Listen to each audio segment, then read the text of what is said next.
This 2-hour conversation between Jordan Peterson and Ben Shapiro has been viewed over 8 million times. They covered a wide range of topics, but as Shapiro is an Orthodox Jew and Peterson is a vocal advocate of Christian thought, their discussion inevitably turned towards religion. To describe a major difference between Judaism and Christianity, Peterson made the following claim. Judaism has an implicit emphasis on the salvation of the state. The advantage of Christianity is that it places the fundamental locale for salvation within the individual. It's no secret, as well, that Peterson values the sovereignty of the individual as one of the most important foundations of all of Western society. We actually value the individual, right? The individual has intrinsic value in Western societies. Do you know how long it took people to formulate that as an idea? There are two claims that he's making here.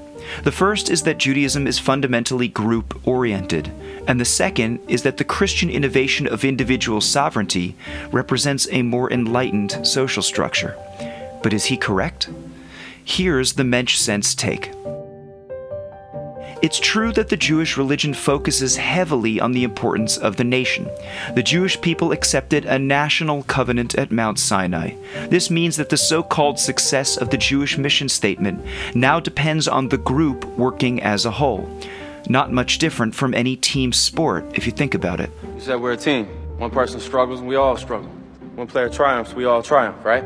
If we stopped here, Jordan Peterson would have been correct. But that view glosses over an inconvenient truth, that the entire concept of Western individual sovereignty also comes from the Torah.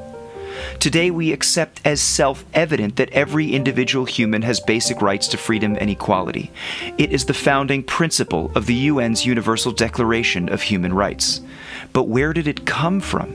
The source for universal human dignity comes unequivocally from a line in the first book of the Jewish Bible, that every human is made in the image of God.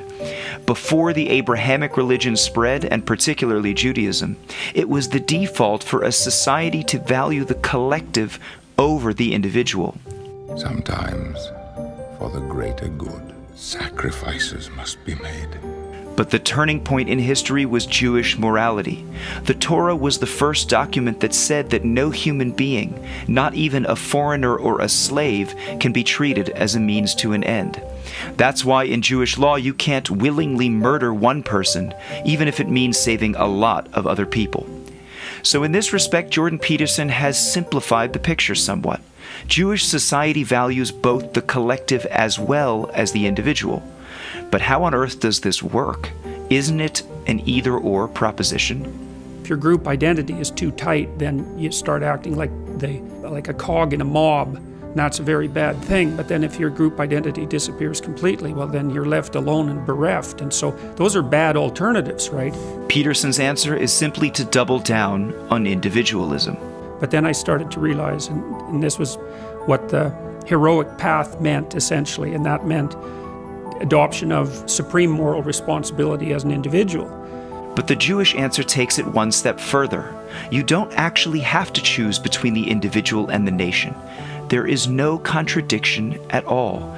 You can have both, and here's how. Imagine an elite military unit where each member brings a unique skill set to the table. One's an expert navigator, another is a crack sharpshooter, a third is great at hand-to-hand combat, and so on. On their own, each one is relatively effective, but as a group, their talents become even more important and exponentially more powerful. Instead of lessening the value of the individual, a healthy group identity accentuates it. The same is true for any complex system. Imagine you're the screw or even the fan belt of a combustion engine. Your individual unique value is actually enhanced and not diminished when you're part of the system. In fact, the Catholic historian Paul Johnson wrote one of the most famous books on Jewish history, precisely because he had never seen another nation that had so carefully balanced the value of the individual with the nation as a whole.